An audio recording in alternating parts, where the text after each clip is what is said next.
One, two, three. Yan!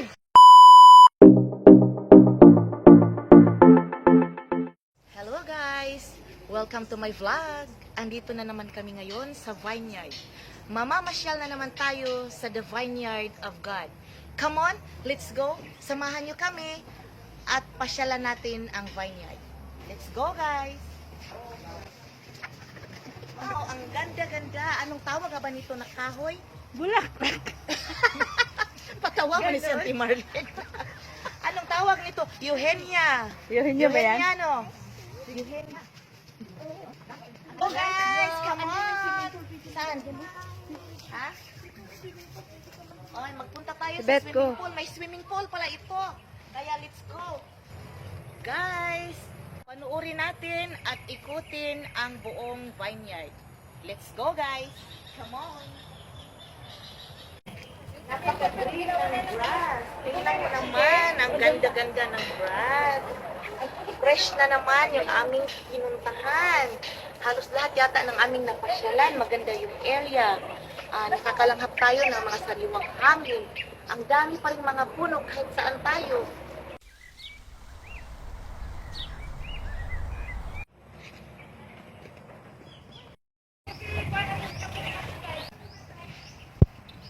Ito na yung start ng pagpasok natin dito sa vineyard. Malaki pa ito, malaki pang area doon. At makikita natin, ipapakita ko sa inyo ang flowing na tinatawag nila. Kasi meron doong water na nakita namin, tapos sindihan natin. Sa taas, pwede kayong magluto kasi meron siyang apoy. At sa baba naman, pwede tayong maghugas kasi meron siyang tubig. Let's go, come on guys. Ito yung kanilang fish pan. So meron din silang palaisdaan. Pagmamay-ari din ito ng aking kumari.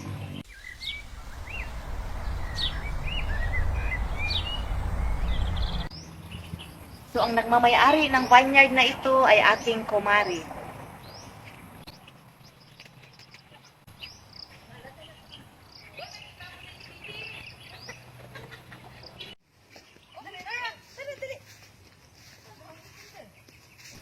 May rambutan pa si vineyard. Kaya lang, hindi pa siya hinog. Pero yung iba daw, hinog na.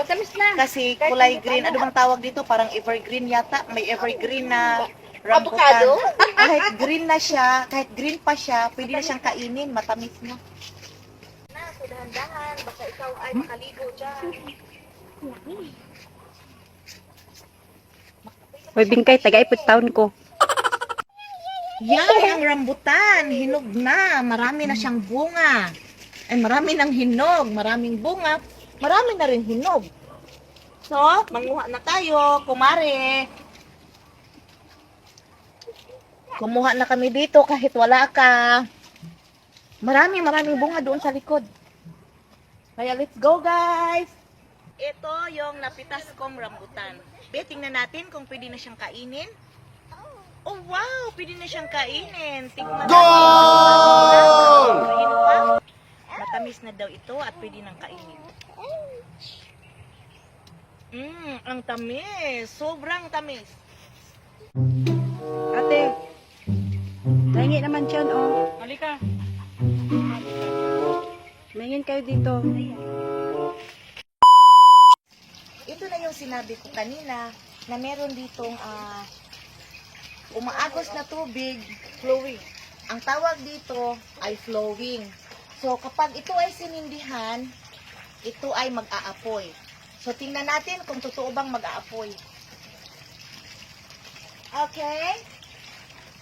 1, 2, 3. Ay, yan!